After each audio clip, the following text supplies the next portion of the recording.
Hey YouTube, my name is Marida and welcome to another edition of the Nurse Lounge. On this edition, we are going to talk about or continue my series on my narcissistic marriage, my road to recovery, and today we're going to talk about his drug use.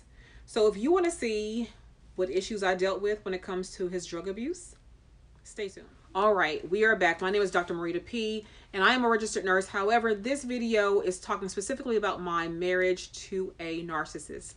And in this particular series, or not series, but this video, we're going to talk about his drug abuse and how I found out, and basically, how what went down. So when it comes to my marriage in itself, first let me give a disclaimer. As always, I am not a therapist. I am not a coach. I am not a medical doctor. I am not a psychiatrist or a psychologist. I am a spouse who happens to be a registered nurse who is dealing with and dealt with for the past 17 years a narcissist and a narcissistic marriage. And I'm coming to you with these videos because I want to shed light on what I have endured. Plus, I want to shed light on that I've met so many people along the way who is going through the exact same thing I'm going through, but they couldn't put a finger on it. They was like, wait a minute. There's a name for that? They're like, wait, there's a name for that? And yes, there is a name for that. It's called narcissism. And when we think of narcissism, we think of people who are kind of like the president, who is definitely a narcissist, but and you can tell how he acts that he's a narcissist. But we think about those kind of people who is an overt narcissist, which is kind of what the president is. My husband is not overt, he's covert. Meaning that he is someone, to the naked eye, to people behind this thing, or to people, to the everyday person, is like, oh, he is a wonderful man. He is a loving husband. But behind closed doors, he's stabbing me in the back. So that's the kind of narcissist I have as a covert. And the coverts are the worst ones because of the fact they are a snake in the grass, and everything that you have been thinking was the truth has been a complete lie, and it's been a lie from day one. The overt narcissists are in your face telling you, I'm better than you, I'm this, that, and the other. They tell you that. You rather deal with the overt because you know who you're dealing with. The coverts, you don't know who you're dealing with. So when it comes to drug abuse, we've known each other since we were in high school. Okay, so that's our history. We've been together since our early 20s. We were friends before that. I had girls, he had a daughter. In other relationships, then we came back together later on, and we've been together since our early 20s and have two boys from that union. So with that being said, you know, we both did things we wasn't supposed to do in high school. Now, mind you, I've never done drugs. I'm a registered nurse, so, you know, not that that means anything, but I've never done drugs. I truly have not. And so back in the day, though, I wouldn't be surprised if he had smoked marijuana or something like that back when we were teenagers. This is kind of where I'm going with this. Because that's not uncommon, especially in the 90s, back when we were, when I was in high school, late 90s when I was in high school.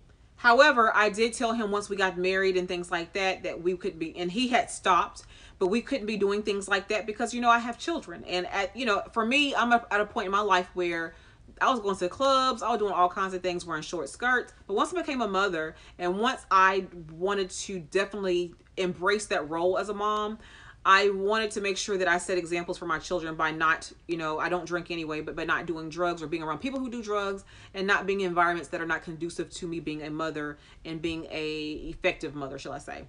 So I stopped doing all those things. But anyway, fast forward, there will be times from time to time that I would smell marijuana. And this is throughout the marriage. Now, mind you, this wasn't an everyday thing. But there'd be times where I would smell marijuana. I'm kind of like, where is that coming from? You know, like, I know what marijuana, mind you, I'm a nurse and I've been around, so I know what marijuana smells like. Oh, and back to the lies. Oh, I don't know. I mean, I've been at work this whole time. I don't know, you know, why I smell like that. Or, you know what? My friend was in the car and, you know, but my thing is, even if your friend was in the car, why would you allow him to be smoking weed while you in your car, knowing you can get in trouble, number one. And number two, I'm a registered nurse. I cannot be around anything like that. And I will tell you, you need to pick your friend, even if it's not a narcissist. Pick your people wisely when you're around people, because if you come up positive for something on a random drug test, you out of a job. You out of a job.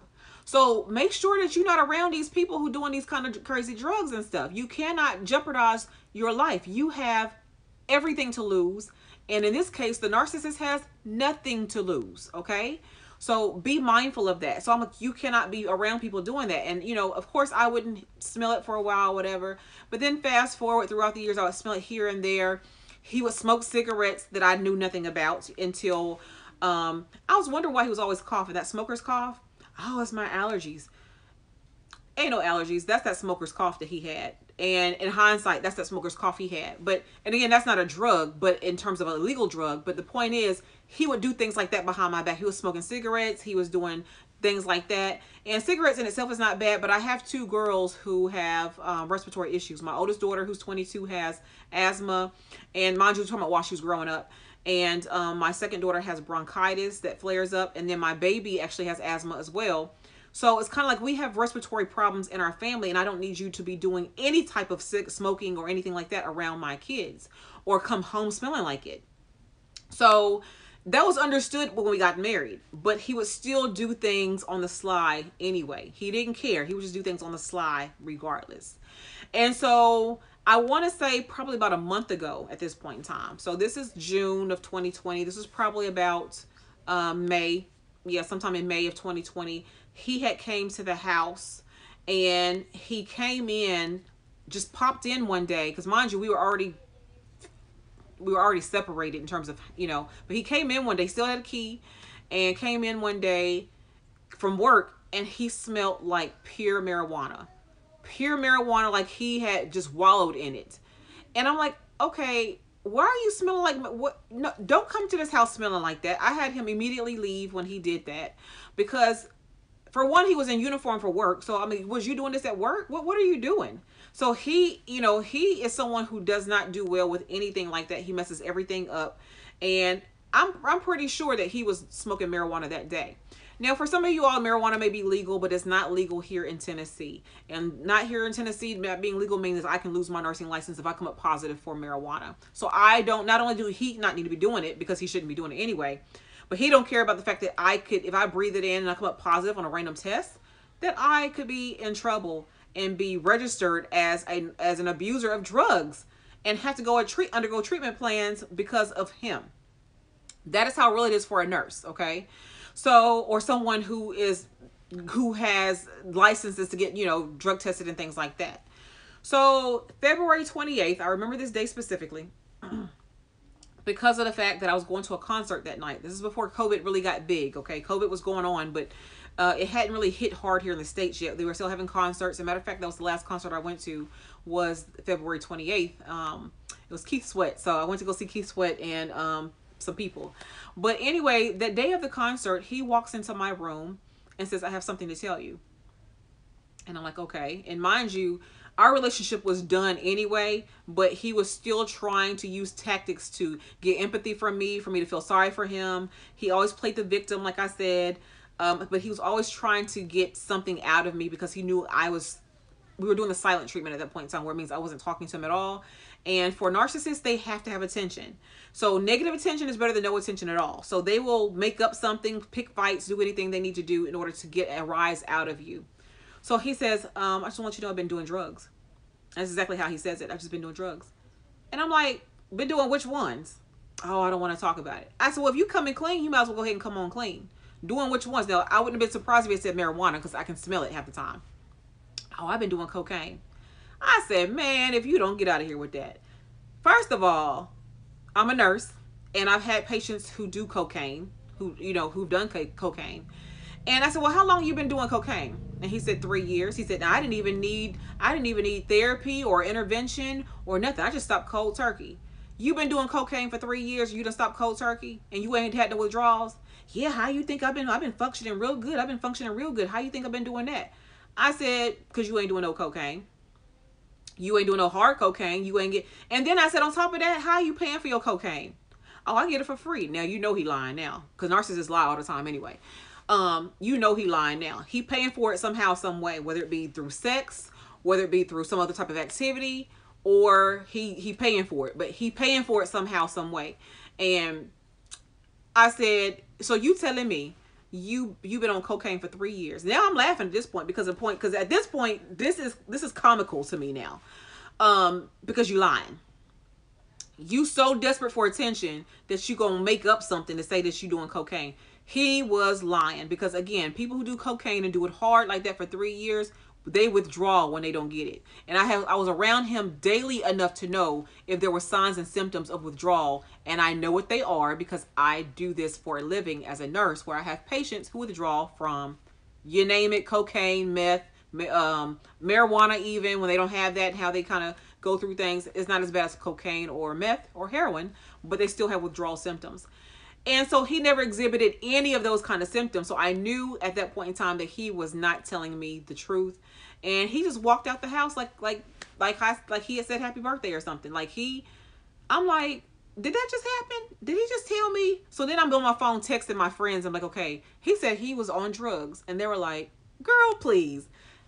That's how comical they are. Now, has he probably tried some of these things? Probably so, but he wasn't on it for no 3 years straight, and then weaned himself off cold turkey. No intervention, no nothing. It's all a lie. And that was his way of getting attention, like I said. But I do feel like, and that tells you how messed up they are in the mind. If you have to make up a drug, a hard one at that, to say you've been taking this drug so that you can get some attention from somebody, you have a problem. And again, that's the reason why I'm smiling today. You all have been so grateful and saying, I'm so sorry you've been through this. However, please understand, as I'm telling you this story, I am healing. I'm not crying. I'm actually happier. You're going to see a glow with me now, because I'm not going through what I went through. My school is done, and I'm getting rid of this marriage that has done me no good. And so if this video has been insightful, please thumb this video up. Please like, comment, and share.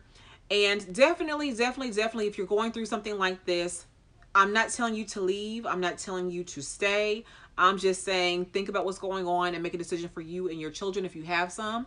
And be mindful that this is domestic abuse, domestic violence. This is a form of domestic violence. He or she may not be hitting you, but when they are a narcissist and they continually to do things to cause you mental anguish, emotional anguish, or financial anguish, that is a form of domestic violence. So I want you all to know that they will lie about everything. He's up here talking about he's on drugs, and I'm kind of like, okay, he is the woe is me, the violin is playing, he is the victim type of thing, and everything is your fault type of thing. And he told me, you know what, I got on drugs because you would no longer sleep with me, or I got on drugs because you would no longer talk to me. I got on drugs because it was my fault as to why he was on cocaine, and he wasn't really on cocaine. Again, I'm not saying he may not have dabbed in a few things. What I'm saying is, I know a cocaine abuser when I see one. I deal with them on a day-to-day basis at my jobs. Unfortunately, I do. So anyway, that's my story on his drug abuse. He was abusing drugs at some point. And the thing is, he would do these things knowing it would sabotage me and my job. He could care less about that, because it was all about what he needed, and him running with the wrong crowd, and him doing what he wanted to do, and take all our money and blow it on whatever. But it's one of those situations where you have to be mindful that, hey, I deserve better. And I'm at that point right now where I know I deserve better. And he is gone. Thank God. He's not gone. He's out my house gone. But yeah, I got to go ahead and get this paperwork done so we can go ahead and file them papers, as Usher say, or them paper, whatever he said in the song. But anyway, I definitely appreciate you all watching this video, and let's chat in the comments. If you want to follow me on my social media platform of IG, the handle will be here or here, also in the comment box or the description box below, and it's the banner at the top. You cannot miss me over there on IG. It's mostly a nursing forum. So if you happen to be into nursing, or want to be a nurse, or just want to see what's going on in my personal life besides this rough marriage and besides nursing, then definitely follow me over there. I have children, I have a life, I just finished school, so things like that are on there. But anyway, like I said, thank you all for watching this video in its entirety. Definitely let's chat in the comments. I can't wait to engage with you. And until the next time, you all take care. Bye-bye.